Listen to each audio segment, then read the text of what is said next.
Alright, so we're gonna record ES here from fresh chart since um since technically Okay, the switching chart it up. Here's a set staying in the good is old 2020s. Bad Bunny first. what's called, this is a new rollover, also new contract rollover, so we're just gonna delete everything. Same exact thing. We're just gonna erase everything. There you go. Everything's erased.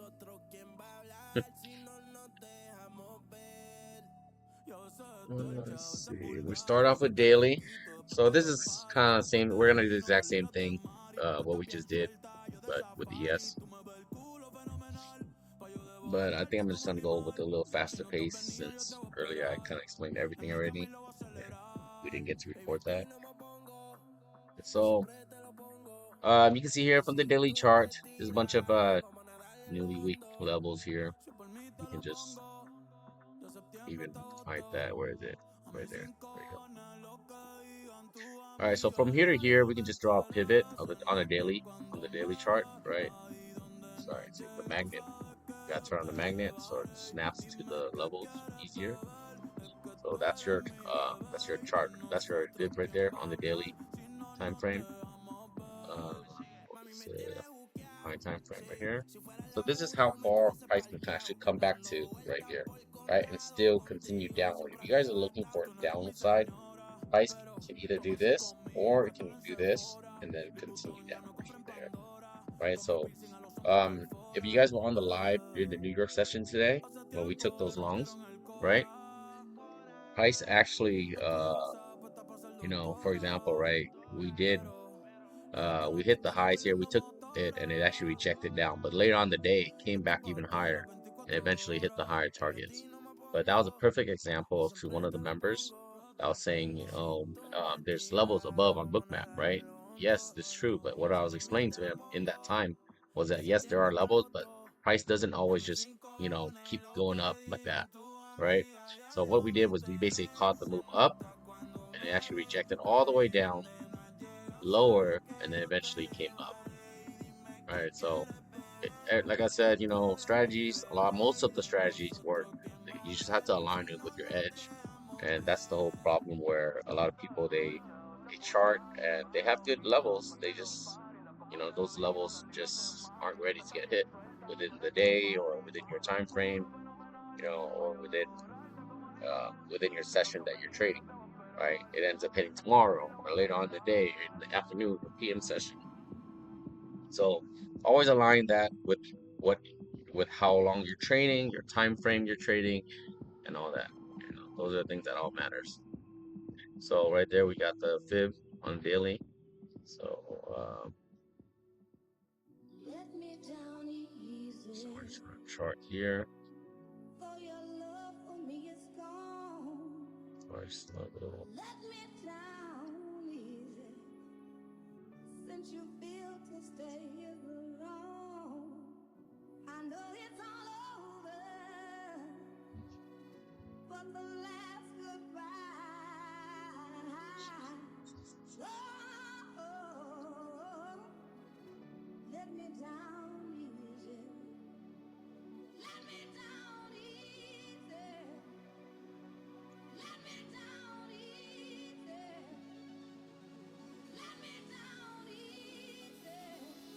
Right now we're just finding the levels off the pivots. Easiest way is just to find the pivot. I think there's a gap here, but let me look at this real quick. If there's a gap, I can just draw it right now. Because NQ had a gap right here. See, ES has that gap. You see. So, like I said, easiest way to find gaps in the 15 minutes. Right there. That's the gap. Alright, being that I have a level here, I'm no longer going to use that level. I'm just going to go ahead and mark it right here. It's now gap fill level. So, gap fill. Back to the 4 hour.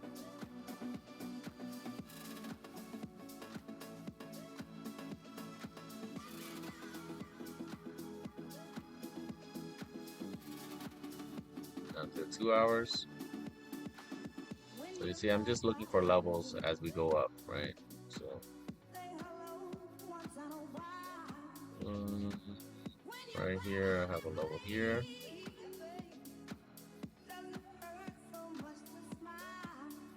I'll probably mark this one.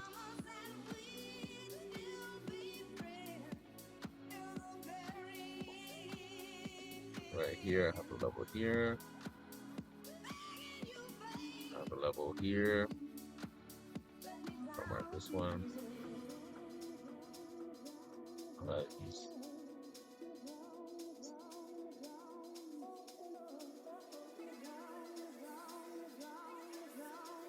We're on the 2 hours right now.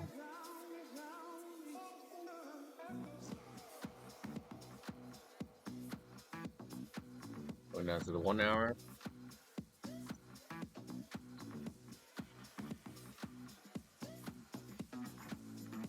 I don't know what this is and where this came from. Oh, that's an old level. That's why. So 1 hour has this level. We could use this level too.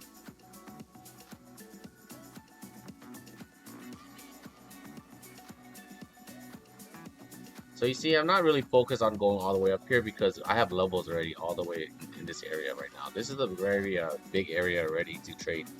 So I don't need to even find anything lower because once we get below this pivot, maybe I'll start looking for the lower levels. But besides that, right now we have enough levels right here in this zone. So you know, when I first started trading, guys, I traded and I basically I don't know why, but I sat there and I just charted like a main madman. I charted like everything. So don't do that because no one, no one told me not to chart everything. That's the thing. All I know is that hey, we should chart, right? So I charted. I thought, hey, you know what? In order to become a good trader, I should just chart the whole chart. So I literally charted from top to bottom. I don't know. I don't know. Maybe ask Slim. I think I saw one time I showed him my charts, and it just looked like a bunch of scribbles. Yeah, but you know what? Like that's the thing. Nobody told me that. Hey, you don't need to chart that far back, right? Realistically, you just need to chart it. Like let's say right now I have no levels below, right? That day or the night before, I would then, if price is like right here, let's just say price is coming down like this, right? Obviously, I need to know what's below here. So now, the night before, I'll start charting this area, this empty area here, right? This whole empty area, I'll chart. I'll look for levels within that area. But if we're in this area here and we have levels in between already, price is not coming near there, right? And there's no normal circumstances is it gonna just come through all these levels, right? So we got plenty of levels here to work with. Um, and you have to think realistically too, right? With NQ, how many points does NQ move in a day on average? I would say about 200 to 300 points upside or downside, right? So that's about what 1,000 to 800 to about like 1,200 ticks, I would say. 800 to 1,200 ticks up or down, right? Like that's on an average day to a medium sized day. So if you really look at it, just look at like the daily print right here, right? Daily print, the most it can move is like down here, you see? That's considered a huge move already. And then the most it can move from the daily print upside is like up here, you see? So you only need to chart within this area, which is why we're charting this area right here, right? So that's kind of how you need to chart. You don't need to chart like crazy. Just chart what's relevant to the price action.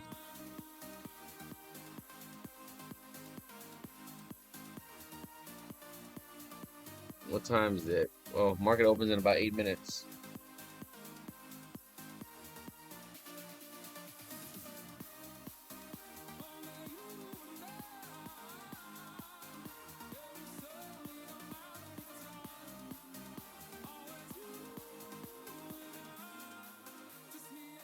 All right, so this is a 30-minute ES. As you can see, we can do the exact same thing, right? Look what we're doing. We're drawing a fib, right? That's all we're doing.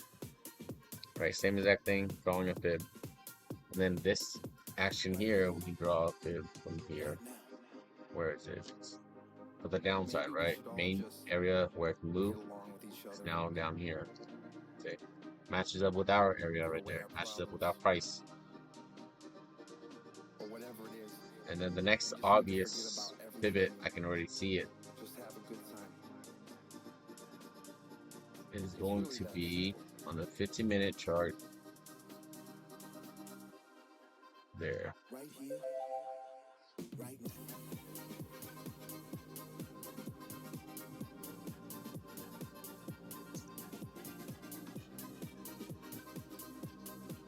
So you can see here it matches up with this imbalance right here. This, right?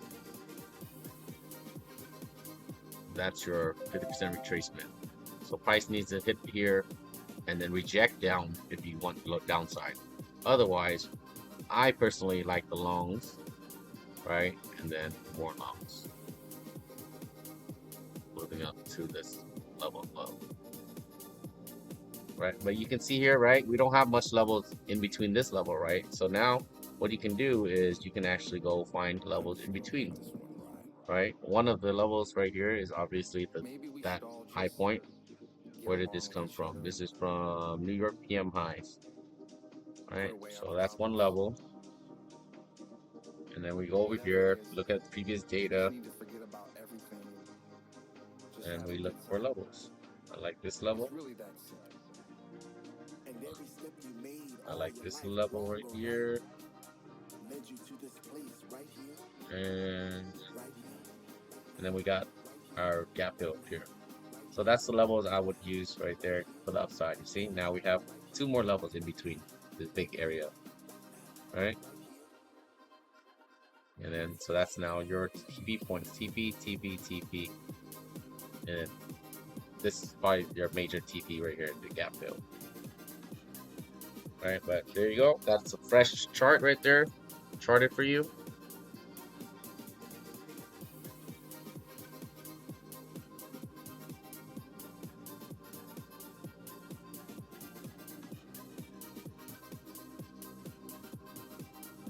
Yep, we are good.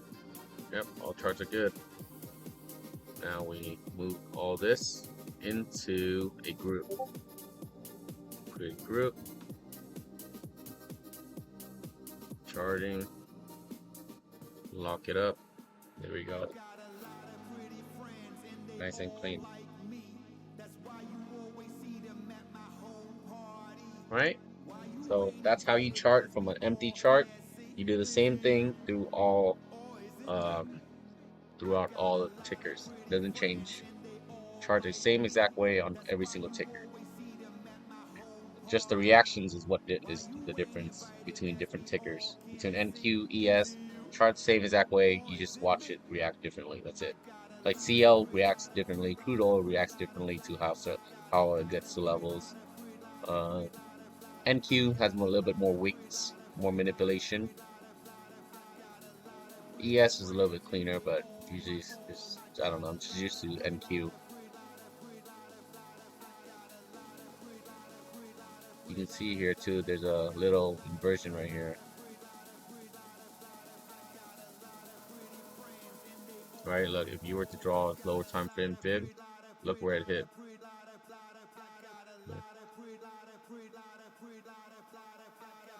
Right, but higher time frame, I do see it going up higher, like maybe to here. So I'll pay attention to this area.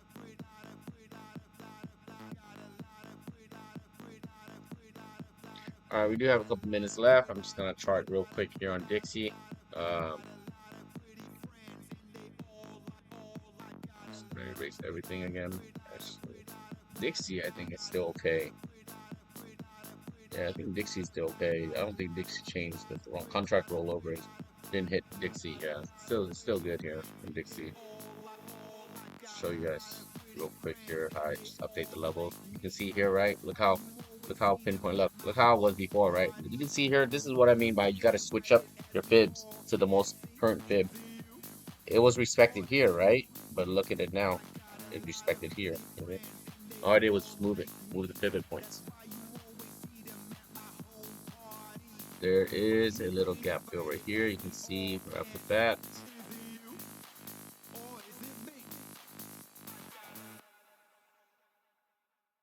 Good sounds from Medusa. Got more music now. Dixie's First about up, to I go got down right Apollo here by to this gap. Hardwell and Amber Shepherd. Serves up some EDM and Market progressive is house about to vibes. Let's open listen. for London and just finishing up this area. But yeah, that's the charting here. I'm just gonna stop the recording. So those are your tips for charting a brand new chart. And yeah.